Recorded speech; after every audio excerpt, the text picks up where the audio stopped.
지난주에도 지금 말씀을 드렸듯이 기본적인 저희가 이제 수계식을 마치고 났으니까 여러분들이 알아줘야 될 불교의 기본적인 교리들과 아니면 사찰에 대해서 알아셔야 될 부분들, 이것들을 이제는 좀 교육을 하는 시간을 제가 가져본다고 말씀드렸습니다. 본래는 이 수계식을 하기 전에 먼저 이런 교육을 하고 예를 드리는 것이 우선이지만 이번에는 처음이기 때문에 어차피 저희들은 여러분들도 많은 것들 아시고 또 잘 아시고 잘 하시기 때문에 그 부분은 조금 생략을 했고, 하지만 저도 지금부터라도 다시 한번 그것을 재교육을 한다는 그런 마음으로 지금부터는 그런 시간을 좀 가져볼까 합니다. 그래서 오늘은 저희가 그런 기초 교리, 기본 교리를 하는 첫 번째 그런 시간으로 삼을 것이고, 그래서 오늘은 사찰에서 지켜야 될 예절에 대한 부분부터 오늘은 조금 말씀을 좀 드려볼까 합니다. 다들 절에 오래 다니셨고 또 많이들 공부를 하셨다고 자부를 하고 계시는 분들도 많이 계시겠지만 우리들이 기본적으로 사찰에서 지켜야 될 예절이라는 것은 뭘 어떻게 강조를 해도 부족한 것이 이 예절이라고 생각이 듭니다. 어떤 걸 해도 교육을 해도 부족함이 없고, 또 여러 번 들으시고 또 행해 보셔도 또한 실수가 많은 것도 사실 사찰에서 지내야 될 그런 예절들일 겁니다. 물론 이것이 사찰 예절이라는 것이 각 나라마다 좀 차이가 있습니다. 각 그 불교를 믿는 국가에서 각자 행하는 그런 예절들도 좀 차이점들이 있고, 그리고 어떤 그 나라의 문화에 맞게 또 그 나라의 형식에 맞는 그 나라만의 방식대로의 그런 예절들도 있을 겁니다. 하지만 저희들이 기본적으로 공부를 해야 될 부분은 역시 대한민국에서부터 한국에서 쭉 이어져 왔던 그런 예법들에 대한 것들도 저희들이 먼저 익히는 것이 우선이라고 생각이 들고, 그리고 이런 예법들을 익히고 났을 때 저는 분명히 다른 절에 가서도 충분히 그것이 실리를 결하지 않는 충분한 방법이 될 수 있다고 생각이 됩니다. 근데 우리나라의 예법조차 제대로 모르면서 다른 곳에 가서 불교를 안다고 그리고 아무렇게나 행을 해야 된다고 여겨진다면 그것만큼은 정말 어리석은 행동이고요. 그렇기 때문에 기본적으로 우리들이 알아야 될 그런 부분들을 일단 오늘은 그것을 말씀을 좀 드려보고 같이 또 한번 익혀보는 그런 시간을 조금 가져볼까 합니다. 그래서 자, 우리가 절을 간다고 했을 때 처음 사실은 한국 절들을 지나칠 때 이 문을 딱 지나게 됩니다. 일주문이라고 합니다. 그러니까 지금은 없지만 나중에 되면 분명히 이제 일주문이 있는 법당을 저에게 만들 겁니다. 이제 자, 그때를 생각하면서 여러분들이 조금 익혀줬으면 좋겠는데, 자, 절에 들어갈 때 처음 지나는 문이 일주문이죠. 일주문. 이때 여기서부터 사실은 이제 절 입구를 들어간다는 겁니다. 부처님 경내에 들어가는 거고, 이때부터 마음을 조금 이제 새롭게 다지셔야 되는 것이 이제 이 문이 됩니다. 그래서 항상 이 문을 지날 때부터 사실은 이제 경건한 마음을 다지기 위한 그런 예법들을 하죠. 그래서 항상 반배를 합니다. 이 문 앞에서도 반배를 하고 합장 반배로서 예를 하고, 그리고 이 문을 지나오면서부터 이제 경내 사찰을 들어오는 그런 예법들을 이제 신경 써야 되는 것이 한국에서 말하는 사찰 예절의 기본이 되는 겁니다. 자, 그 다음 이제 지나쳐서 이제 경내로 들어오면 이제 이렇게 대웅전이 있는 법당이 있고, 법당들이 참 한국에는 큰 절들은 많이 있죠. 물론 한 절에 한 법당만 있는 곳도 있겠지만 대부분 큰 절에는 여러 법당들이 존재하고, 또 여러 부처님들이 모셔놓은 곳을 우리들이 볼 수가 있습니다. 자, 근데 이런 큰 절을 들어가거나 아니면 일반 작은 절도 마찬가지입니다. 우리들이 항상 유념을 해야 되는 부분은 항상 그 가운데 부분의 길이라는 것은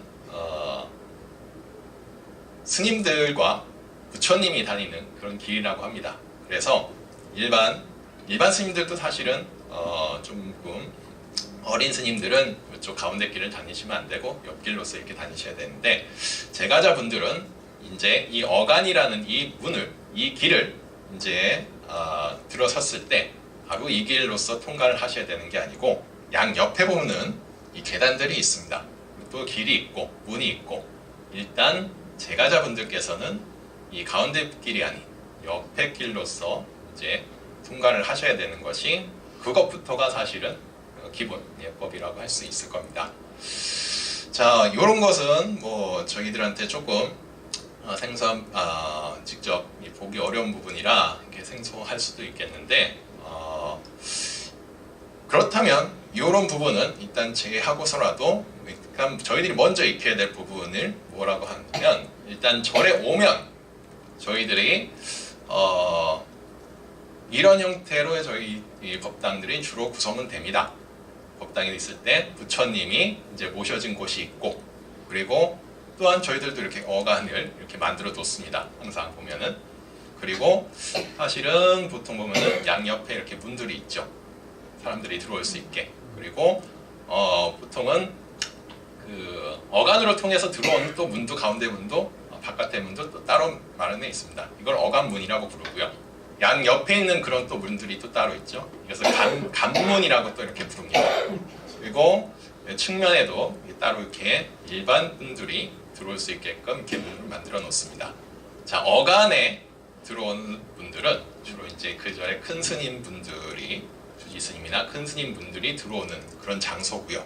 그리고 간문은 이제 스님들이 이렇게 주로 이렇게 들어오는 장소입니다. 그리고 양옆에 측면은 이제 제가자분들이 이렇게 들어오는 장소가 됩니다. 그래서 절에 들어오실 때는 항상 저희들이 한번 따로 이렇게 특별하게 문들을 만들어 놓은 그런 상태는 아니기 때문에 차이가 있겠지만, 적어도 어느 사찰에 가든 부처님을 맞이하는 위치에 있어서는 어간을 먼저 통해 가지고서 부처님전을 들어가는 것이 아니라, 어간을 중심으로 양옆으로 이렇게 들어가셔 가지고 부처님을 맞이하는 그런 모습이 기본적인 사찰의 예법이라고 할 수 있을 겁니다. 자, 그런데 이 문을 들어올 때도 사실은 좀 그 방법이 있습니다. 항상 저희들이 해야 되는 방법은 기본적인 원칙은 하나는 부처님을 등지지 말라는 겁니다. 만약 저희가 이쪽 문으로 들어온다, 여러분이 봤을 때 오른쪽에 있죠? 측면면이 되겠죠? 오른쪽에.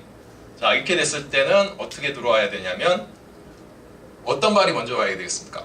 이제 부처님 등지지 않으려면 왼발이 먼저 이렇게 들어오셔야겠죠? 왼발이 들어오셔야 되고, 만약 저쪽에서 이제 만약 우리가 이쪽에서 문이 있다, 그래서 들어온다고 했을 때는 이제 오른발이 먼저 와서 이렇게 부처님 맞이하시는 것이 기본적인 방법이 됩니다. 그리고 나갈 때는 그럼 어떻게 해야 되겠습니까? 반대로 해야 되겠죠. 반대로 부처님을 등지고서 나가는 것이 아니라, 이제 이쪽에서 들어온다, 왼발로 이렇게 들어왔다면 이제 오른발로 나가야 되는 거고, 이쪽에서 이제 오른발로 들어왔다면 이제 왼발로 나가야겠죠. 이것이 우리 저 문으로 들어온다고 했을 때 사실은 여러분들은 오른쪽 발부터 왼발부터 이렇게 들어오셔야 부처님을 등지지 않게 된다는 겁니다. 그리고선 항상 들어오셔가지고선 한 두세 발 앞에서는 먼저 어간을 향해서 부처님전, 상단에 계신 부처님전을 위해서 항상 먼저 반배를 하시고, 그리고 나서 어떻게 해야 되냐면 이제 어간을 피해서 앉으셔야 됩니다. 어간을 피해서 앉으셔가지고 먼저 상단에 이제 예를 올리셔야죠. 절에서 예라고 하면은 절을 하는 거죠. 절. 그래서 먼저 이제 합장을 했을 때, 합장을 한다면 뭐 다들 아실 겁니다. 이제 가슴에 두 손을 딱 모으고, 그리고 손끝은 항상 이제 위를 향해야 된다. 위를, 하늘을. 어떤 분들 보면은 하면은 항상 이렇게 하고 절을 하시는 경우가 있는데 바른 자세는 아니고요. 항상 손끝을 하늘을 향하게끔 이렇게 해주는 것이 합장의 기본 자세입니다. 그리고 반배. 그 다음에 반배를 해야겠죠. 반배는 기본적으로 이제 고개를 숙여서 절을 하는 것이 아니고 이제 허리를 이제 같이 숙여주면서 절을 하는 겁니다. 보통 한 45도 정도에서 30도 정도의 길이로서 그것을 이제 내려주시면 되는데, 그래서 이렇게 해주시고 이제 앞에서 봤을 때 이렇게 해주시면 됩니다. 옆에서 보면 이런 식으로 자 이렇게 절을 해주시면 되는데 반배를 해주시면 됩니다. 부처님 전에 딱 들어왔을 때, 법당에 딱 들어왔을 때 먼저 이렇게 인사를 드리셔야 되는 거고, 근데 딱 가만 보면은 이 잘못하시는 분들도 많죠. 항상 허리를 숙이려고 했는데 자꾸만 손을 이렇게 내리시는 분들도 많죠. 지금 그러면 이건 정말 잘못된 행동들이고요. 잘못된 합장에서 인사를 드리는 방법이고, 항상 손끝은 바로 세우시고 절을 하시는 것이 기본적인 방법의 절에 합장하고 반배를 하는 그런 방법이 될 겁니다. 자, 그리고 이제 가장 여러분들이 절을 하면서 조금 많이 실수들도 많이 하시고, 많이 또 옆에서 그냥 따라만 하셨던 분들도 많이 하면서 이제 그 의미를 또 잘 모르셨던 분들도 좀 많이 계신데, 자, 이제 큰 절을 보통 이제 3배를 올린다고 하죠. 부처님 전에 딱 오면은, 그래서 들어와서 합장 반배를 하셨다면 이제 3배부터 딱 올리셔야 되는 것이 기본적인 방법입니다. 자, 그러면 큰 절은 어떻게 하느냐? 자, 오늘은 제가 다 보여드리겠습니다. 이제부터는 여러분들이 제가 하신 대로 하셔야 되는 거고, 저희들은 딱 보면은 이제 스님들은 이제 절을 하시는 모습만 봐도 이분들이 제대로 배웠는지 안 배웠는지 그걸로서 사실은 판단을 많이 합니다.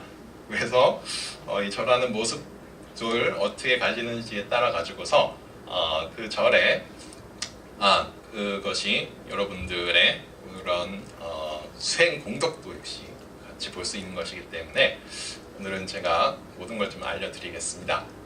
자, 접종예라 그랬죠. 접종예. 이제 절을 하고 나서 우리들이 어떻게 하냐면 보통은 합장을 하고 반배를 하죠. 이렇게 하고 나서, 그리고선 이제 허리를 숙이지 않고 고개를 숙이지 않고 무릎을 꿇으시는 겁니다. 바로 그대로 꿇으시고, 다음에 손은 양 옆에 이렇게 놓으시고, 그리고 이제 오체투지라고 했습니다. 오체투지라 하면은 양 무릎과 그리고 팔꿈치 그리고 이마. 왜 티벳에서는 또 절하는 몸이 다르긴 하지만 저희들이 적어도 한국에서 사찰에서 절을 하라고 했을 때는 다 이런 똑같은 방법, 비슷한 방법으로 절을 하게 됩니다. 자, 했을 때는 이제 이렇게 놓으시고 양 무릎 그리고 팔꿈치를 닿게 하고 이제 손을 올려주시는 겁니다. 자, 이 의미는, 자, 손을 이렇게 받치는 의미는 부처님의 다리를, 큰 스님들의 발을 이렇게 들어 올리면서 대면서 그분을 이제 굉장히 존경한다는 표시로서 이렇게 들어 올려주시는 겁니다. 그래서 하시고 나서 이발 대시고 손을 뒤집으시고 양 귀쪽에까지만 손을 올려주시면 됩니다. 자, 이것이 기본적인 접종예, 큰절을 하는 방법이고, 이것이 이렇게 하고 나서 다시 손을 놓으시고 일어나신 다음에 똑같이 일어나시면 됩니다. 그래도 손을 똑같이 해주시면 되고, 자, 이것이 1배를 하는 방법입니다. 1배. 처음 절하는 방법이 이렇게 됩니다. 그리고 나서 마지막 절을 할 때는 조금 다르게 하죠. 마지막 절을 할 때는 뭘 하느냐? 이제 고두레라는 걸 합니다. 고두레. 마지막 손을 이렇게 모아주는 겁니다. 마지막 접종례를 하고 나서 앞에 부처님께 예전에 임금님들께 이렇게 절을 했다 그러죠. 고두레야.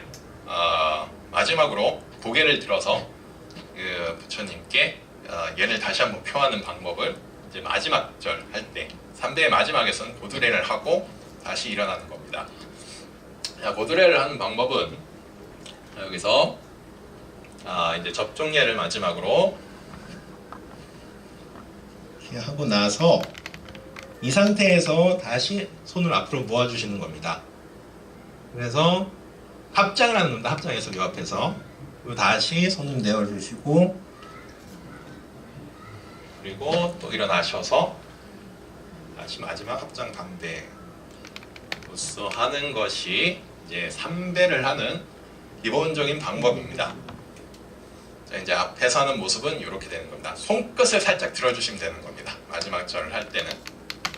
자, 그리고 이제 옆에서 봤을 때 그 무릎은 항상 발은 한 45도 정도 이렇게 벌려주신다고 생각하시면 되고 무릎은 붙여 있는 상태로서 이렇게 절을 하신다고 보면 되는데, 자, 그리고 절을 하시고 났을 때 그리고 했을 때 이제 왼 발가락이나 왼 발은 이제 오른쪽 발에 이제 포개 주시면 되는 겁니다. 이렇게 했을 때 내려갔을 때 그러니까 왼발 이게 오른발 왼발이라고 하면은 왼발이나 왼발이 오른발에 살짝 포개게. 왜냐면 엄지 발가락만 저희는 요새는 그 엄지 발가락들만 이렇게 포개해 주라고 이제 얘기를 하는데 뭐 그렇게 발가락만 포개셔도 되고 아니면 발 전체를 좀 포개해 주셔도 됩니다. 자, 이것이 좀 기본적인 절을 하는 방법입니다. 그래서 모든 절을 할 때는 이제 접종례를 하셔야 되는 거고, 그리고 3배를 했든 아니면 108배를 했든 뭐 1080배를 했든 3000배를 하든 마지막에는 저희가 고두레라는 방법으로서 마지막을 알리는 그런 의식을 해주는 것이 3배의 좀 기본 방법입니다. 자, 제가 보여드렸으니까 이것도 한번 해보셔야죠. 네, 한번 일어나 보시기 바랍니다. 스님 허리가 아파서 안 되는. 예, 그러면 앉아서 보시고요. 네, 너무 무리하지 마시고요. 네, 자, 먼저 합장을 한번 해보시기 바랍니다. 자, 한번 해주시고요. 손은 그대로 모아주시고 항상 명치 쪽에 오시게 하시고 너무 이렇게 직각으로 세우지 마시고 부드럽게 해주신 다음에 이제 손끝은 하늘을 향하게끔 해주시고, 자, 먼저 반배를 해보세요. 반배. 자, 허리만 숙여주시는 겁니다.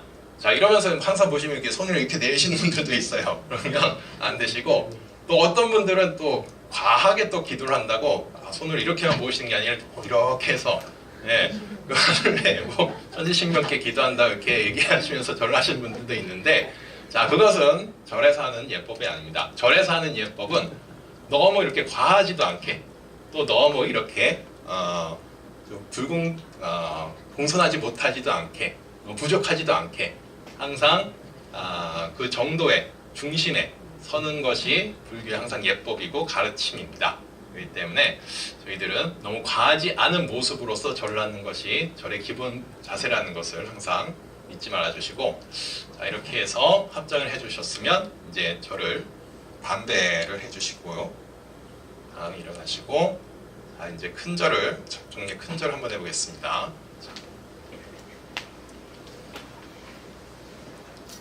자, 이제 접종례를 하겠습니다. 귀에 손을 올려주시고 다시 내려주시고, 자, 다시 합장을 해주시고, 자, 다시 그대로 일어나시면 됩니다. 자, 그리고 2배 해보겠습니다. 두 번째도 똑같이. 자, 다시 접종례 다시 내려주시고, 다시 모아주시고 실어주시면 되고요. 마지막 고두레를 해보겠습니다. 고두레. 똑같이 하시면 됩니다. 접종례를 하시고 다시 놓으시고 구두례를 해주시고요. 네, 다시 손을 놓아주시고 자, 이제 일어나시면 됩니다. 자, 다시 일어나시고 자, 다시 반대. 스님, 패션 있어요. 네, 지금 그거 하실 때 뒷발을 이렇게 하라는 것이 네, 네, 네. 해야죠. 아, 그럼요. 네, 예, 뒷발은 항상 왼발이 오른발 위로 간다는 거. 예, 그런 거 기억하시면 됩니다. 예, 모두 자리에 앉아 주십시오. 네, 잘하셨습니다. 네. 네, 이렇게만 절을 하신다면 여러분들이 네, 어디 가서도 못 배웠다는 소리는 안 들을 겁니다. 자, 항상 절을 할 때는 이런 방법으로 자, 저희 부처님 전에 들어오셨다면 항상 문 앞에서 먼저 반배를 하시고 다시 그 자리에 가서 거기서 다시 한번 반배를 하고 삼배를 하시고 마지막 고드레 하시고 부처님께 예를 표하는 것이 가장 기본적인 이제 예절의 방법이 이제 되게 될 겁니다. 자, 그리고 이제 공양을 이제 또 올리셔야죠. 이제 향을 올리시기도 하고 이제 초를 좀 많이 공양들을 올리실 겁니다. 절에 오시면. 자, 그렇다면 이것도 좀 그냥 올리시는 것이 아니고 좀 방법들이 좀 있습니다. 자, 먼저 일단 우리 닭인물이 있죠. 닭인물, 청수라는 물이 있을 겁니다. 자, 이 물을 올리실 때도 항상 부처님 전에서 앞에 서셔서 올리시면 됩니다. 부처님 전에서 앞에 서셔서 반배를 하시고 자, 먼저 뚜껑이 닫혀져 있을 경우에는 항상 오른손으로 여시는 겁니다. 오른손으로 부처님에서 봤을 때 이제 오른쪽으로 열어드리는 겁니다. 자, 이렇게 열어주시면 되고요. 그리고 닭이 물을 채울 때는 가득 채우시는 게 아니고요. 한 7부에서 8부 정도. 그러니까 너무 물이 넘치게 이렇게 그렇게 공덕을 쌓는 줄 알고 넘치게 이렇게 채우시면 안 되고 이제만 부처님 법은 항상 과하지도 않은 부족하지도 않은 그것을 항상 얘기하시는 거기 때문에 항상 여기 물을 채우실 때도 항상 7부에서 한 8부 정도 정도만 이렇게 물을 채워주시면 됩니다. 그래서 이렇게 채워주시고 열어주시고 다시 나오실 때는 그렇지 한참 방배하시고 나오시면 되는데 항상 기억을 하셔야 될 거는 저희가 문을 들어올 때도 어떻게 했죠? 항상 부처님을 등지지 않았죠. 그리고 나갈 때도 역시 문을 등지지 않고 이렇게 나갑니다. 그렇기 때문에 바로 공양 올리고 그냥 등을 획 돌려서 이렇게 나오시는 것이 아니고 자, 절을 하시고 났다면 적어도 한 2-3 발자국 뒤로 이렇게 나오신 다음에 이렇게 돌아서 이렇게 나가시면 되는 겁니다. 이때도 역시 이렇게 나오신다면은 이쪽 방향으로 돌아야겠고 만약에 이렇게 나가신다고 하면은 이쪽으로 이렇게 돌아서 나가셔야 되는 거죠. 항상 부처님을 등지지 않게 그렇게 모든 공양들을 올리시면 됩니다. 그 향을 올리실 때도 자, 여기 보면은 아직 향이 좀 남아 있습니다. 지금 여러분들 안 보이시겠지만 이렇게 향이 남아 있습니다. 내가 향을 공양을 올리고 싶다고 하면은 이렇게 가지고 오셨다면 향이 꽂혀져 있거나 아니면 초가 이렇게 타고 있는데 이것을 내 거를 올리기 위해서 이것을 끄고 그리고 자기 것만 이렇게 올린다고 하면은 그거는 일부러 공덕을 다 까먹는 거고요. 자, 만약에 이렇게 향이 올려져 있고 초가 켜져 있다. 그러면은 요 공양물만 가지고 온 마음만으로도 우리는 충분히 공덕을 쌓을 수 있는 겁니다. 자, 그럴 경우에는 이렇게 향을 올리고 싶은 마음이 크다고 하면은 하나 꽂혀 있다면은 그 옆에다 내 거를 올리는 것이 아니고 자, 여기 꽂혀 있는 것을 한번 들어주시고요. 그리고 정대를 하십니다. 정대를 하시고 다시 꽂아주시면 되는 겁니다. 있는 상태에서는 하나 꽂혀 있다면 그리고서는 자, 감별하시고 다시 이렇게 불러서 나와주시면 되는 겁니다.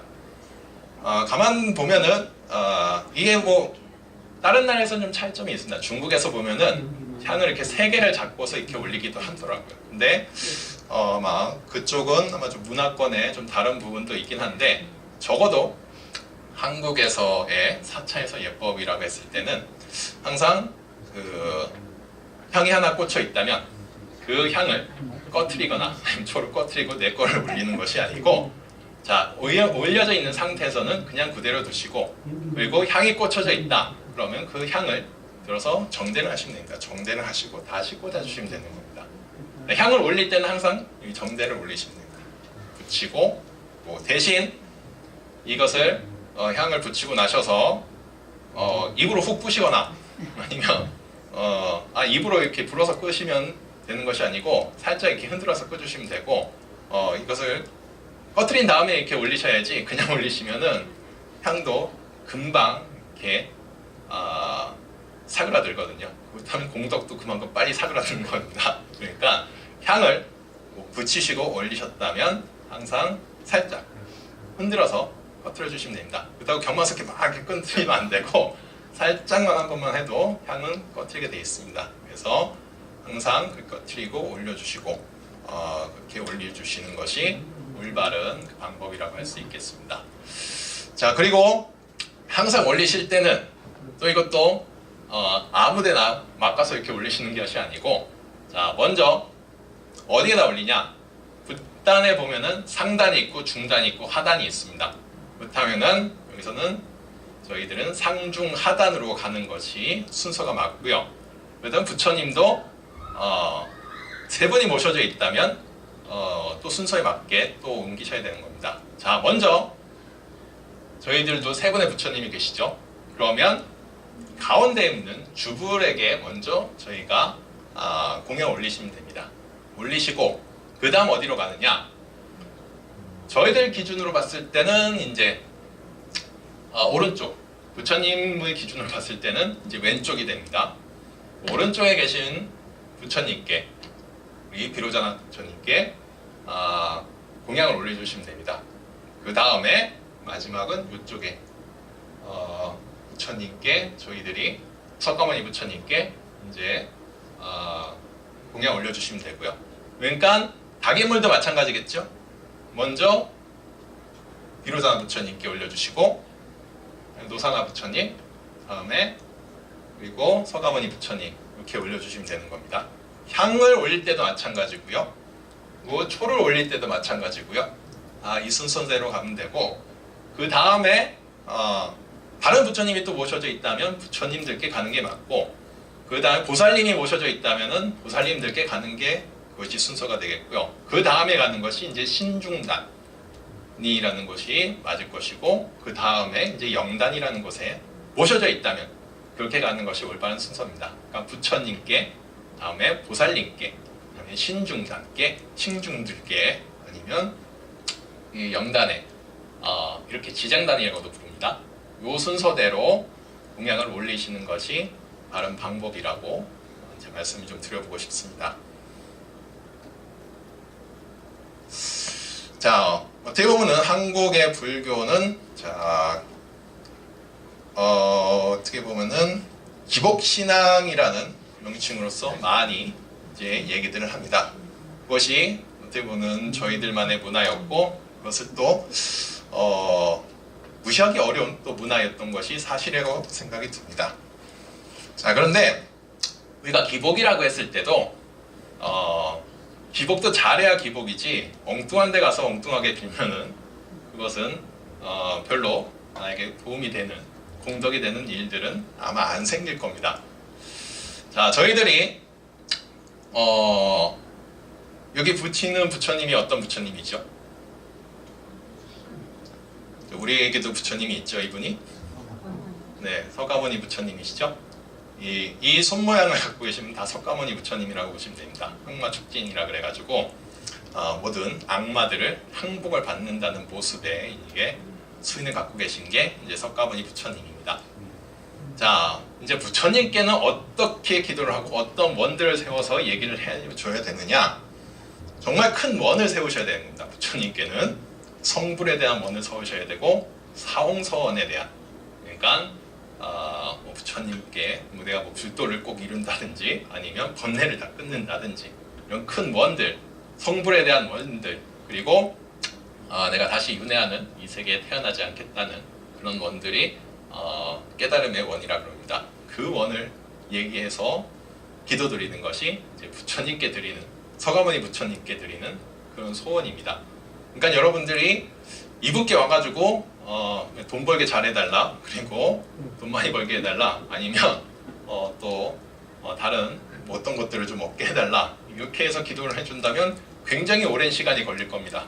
그러니까 이분께 기도를 하시려면 정말 큰 마음을 먹고 예를 펴주셔야지 아마 거기에 맞는 기도를 도와주실 겁니다.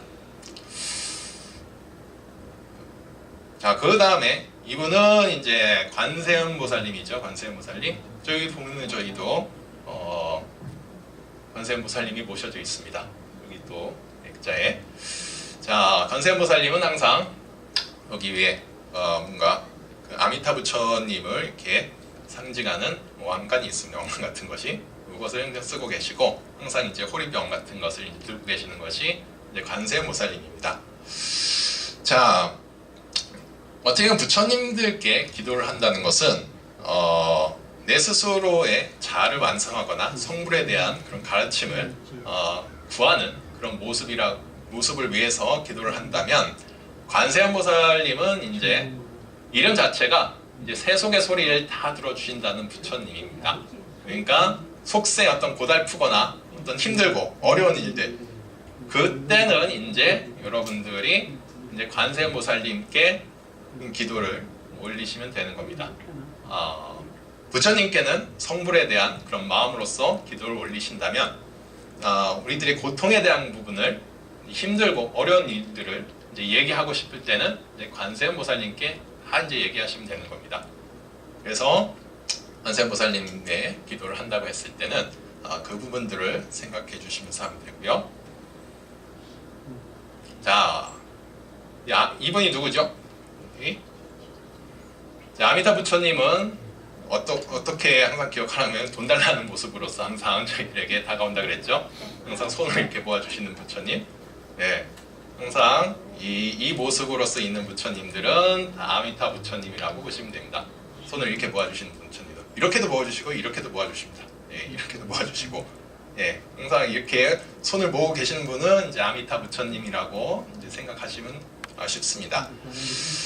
자, 이 분이 사시는 곳은 저 극락이라 그랬죠. 극락. 저 극락에서 사시는, 우리들이 흔히 얘기하는 천당에서 사시는 그런 부처님이 이제 아미타 부처님이라 그럽니다.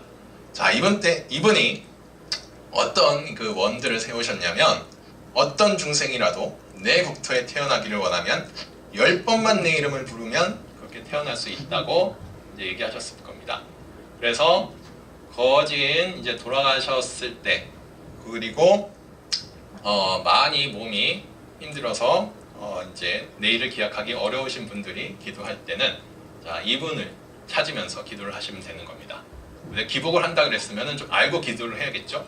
그러니까 힘들고 정말 몸이 어렵고 그리고 내일이 어렵다고 했을 때는 이분을 찾아가서 기도를 하시면 되는 겁니다. 자, 석가모니 부처님 뭐라 그랬죠? 큰 원을 성취하기 위해, 내 깨달음을 얻기 위해, 사홍선을 이루기 위해서 기도를 해드려야 되는 분이고, 찾아서 기도를 하는 분이고, 자, 관세음보살님은 내가 좀 고통받고 어렵고 힘든 일이 있을 때 어디 가서 또 얘기하기 어려운 상황이 됐을 때는 그 보살님을 찾아가서 얘기하시면 된다는 겁니다. 그리고 아미타 부처님은 죽음에 다다랐을 때, 그리고 죽음에 이르러서도 좋은 것에 나기를 기원하기 위해서 기도를 드려야 되는 분이 이제 아미타 부처님의 대상이 되는 거고, 항상 지장보살님도 있죠. 지장보살님께는 어떨 때 기도를 드리냐? 자, 이분이 가진 그 원이 또 어마어마한 원이었죠. 대원이라 그랬습니다. 대원본조. 네, 지장보살이라 그랬는데, 자, 저 지옥 속에서 고통받는 그런 중생들을 다 구제하기 전까지 자신은 성불을 하지 않겠다라는 원을 세우셨던 분이 이제 지장보살님이라고 합니다. 그래서 이분은 구원의 힘이 가장 강한 그런 보살님이라고 합니다. 그래서 이분은 이제 구원하거나 아니면 어떤 조금 가족들의 어떤 장수나 이런 거를 바랄 때는 이분들께 지장보살께 기도를 많이 올리시면 좋다고 합니다. 자, 우리가 이렇게 지금까지는 어떤 부처님들이나 보살님들이나 어떤 큰 원을 이루기 위해서 이제 기도를 드리셨다면, 자, 조금 세속적인 기도를 하려면 어떻게 드리셔야 되냐면, 자, 요 분께 기도를 드리시면 됩니다. 사실 이 부처님도 아니고요, 보살님도 아닙니다. 신중인데 신중단을 한국절만 이렇게 또 모셔놓습니다. 보면 왜냐하면 또 거기에 한국에서 많은 신들이 많죠. 그분들을 한국에서 불교가 들어오면서 많은 부분들을 받아들여줬습니다. 그래서 따로 이 단도 만들고 따로 어떻게 보면 건물도 만들어 놔가지고 기도를 할 수 있게끔 만들어 놓은 것이 한국인의 문화에 좀 독특한 그런 문화를 나타내주는 바로 이 신중단이고, 또 좀 유명한 건 또 산신각이라는 그런 문화죠.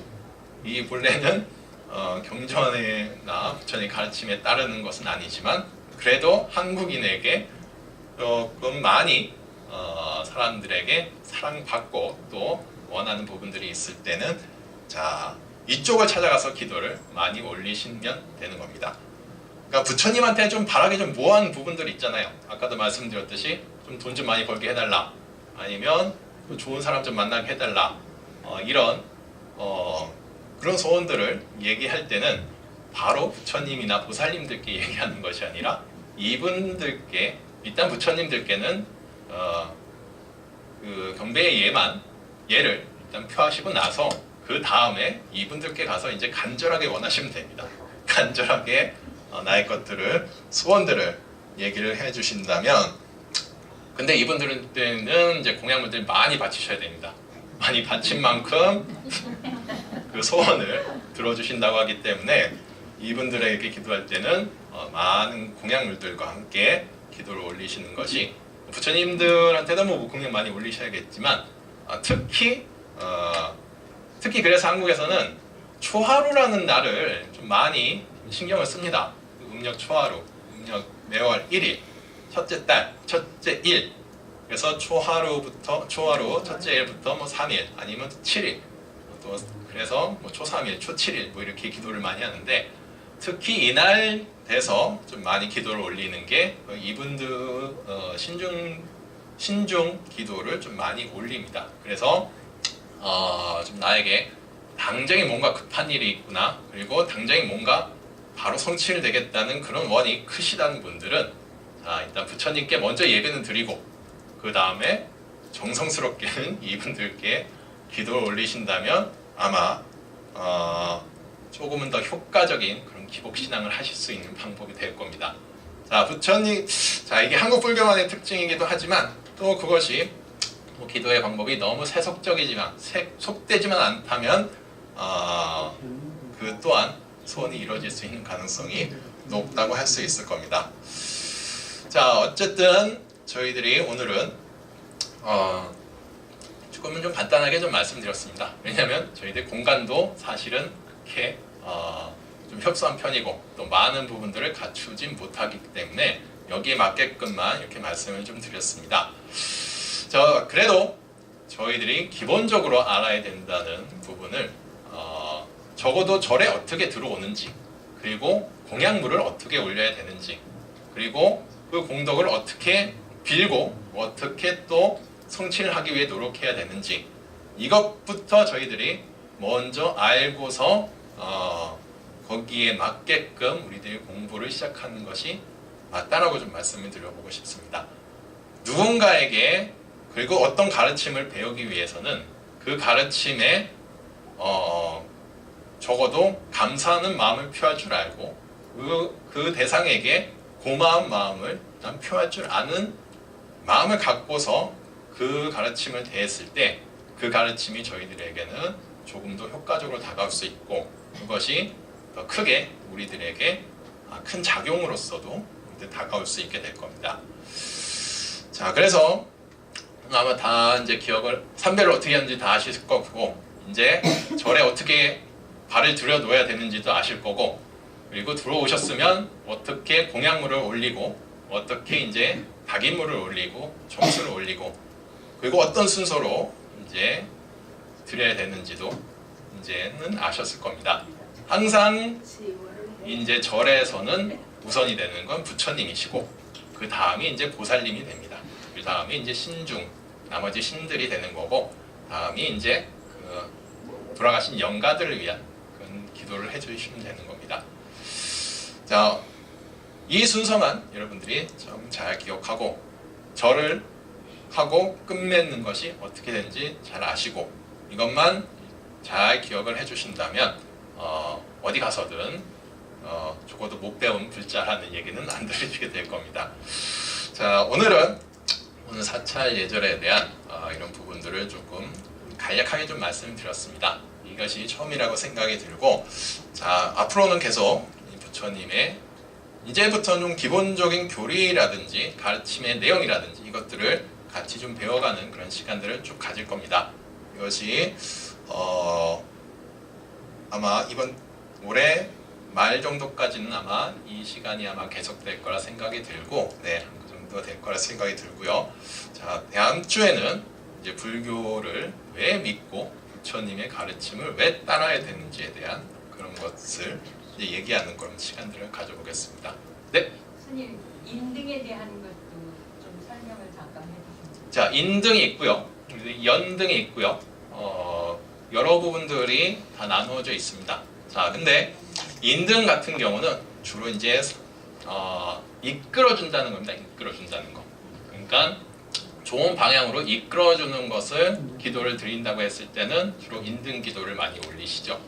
주로 가족이나 아니면 또 자식들을 위한 기도는 인등 기도를 좀 많이 올리시는 편입니다. 그 연등은 이제 다 아시죠.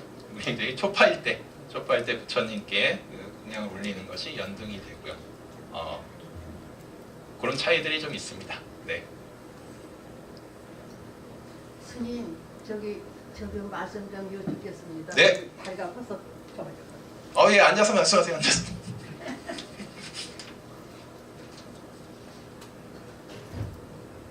절마다 조금씩 저기가 그럼요. 봐요. 네, 좀 틀리죠. 예. 네. 그랬는데 제가 조계사에서 뵀을 적에는 네. 거기는 부처님이 가운데 계셨잖아요. 저희도 부처님 가운데 계시죠? 석가모니. 저희는 서가모니 부처님이 계신다고요? 가운데? 예. 근데 예. 네네. 요 절마다 좀 차이가 있습니다. 예. 그래서 그걸 여쭙고 싶어요. 예. 그리고 그거는 예. 마디를 올린 다음에는 네. 당대는 부처님한테 3배 올리고 그럼요. 또 스님한테 3배로 올리고 그리고 네. 뒤로 물러나는 걸로 배웠어요. 저는. 네. 그래서 그 스님 지금 말씀하신 거 조금 네. 틀려서 네. 조금 보게 좀 깍깍했어요. 제가. 제가 마지 얘기는 안 했고요. 네, 마지 얘기는 안 했고. 예. 여지껏 했거든요. 네. 보게 좀 깍. 예, 맞습니다. 예. 그래서 자, 제가 저희들의 주불에 대한 얘기는 제가 저를 초창기부터 많이 했습니다. 제가. 그렇죠? 서가모니 왜 저희들이 그 부처님을 왜 이렇게 모셨는지에 대해서 예. 저희들이 이제 법신불 사상이라는 게 있어요. 그러니까 저희들 같은 경우는 이제 비로자나 부처님이 주불이 되고요. 그리고 이 구조는 해인사의 그런 모습의 절과 똑같습니다. 근데 조계사나 이런 데 보면은 이제 주불이 이제 서가모니 부처님으로 되어 있으시기도 하죠.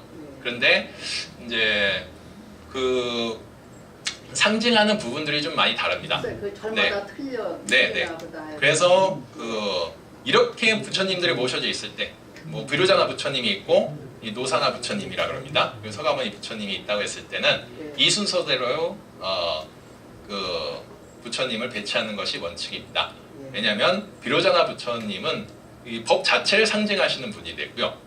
그리고 노사나 부처님은 그 법을 이제 전해주는 역할을 하시는 부처님입니다. 그리고 서가모니 부처님은 이제 우리들에게 직접적으로 나타나시는 부처님이세요. 모습을 변해가면서 여기저기 이렇게 놔두시는 부처님의 모습이 서가모니 부처님이라 그럽니다. 그러니까 법 자체의 그런 존귀함이나 중요성을 나타냈을 때는 비로자나 부처님을 사실은 우선적으로 얘기를 합니다. 그리고 그 옆에 이제 노사나 부처님과 이제 서가모니 부처님이 이제 같이 놓으시는 거죠. 네, 그런 의미에서 이렇게 저희들이 모셔놓게 되고, 자, 부처님이라는 명칭 자체가 가지고 있는 의미는 제가 사실 계속 이렇게 공부하면서 좀 말씀을 좀 드리려고 그랬어요. 근데 부처님이라는 것은 사실은 역사상 실존했던 부처님은 이제 한 분이라 그럽니다. 서가모니 부처님 단 한 분이라고 하는데, 근데 부처라는 명칭 자체는 그 사람을 나타내는 표현이 아니고 깨달은 사람, 깨달음을 증득한 사람, 단 한 사람만을 얘기하는 것이 아니고 깨달음을 증득했던 분을 얘기하는 걸 부처라고 했나, 붓다라고.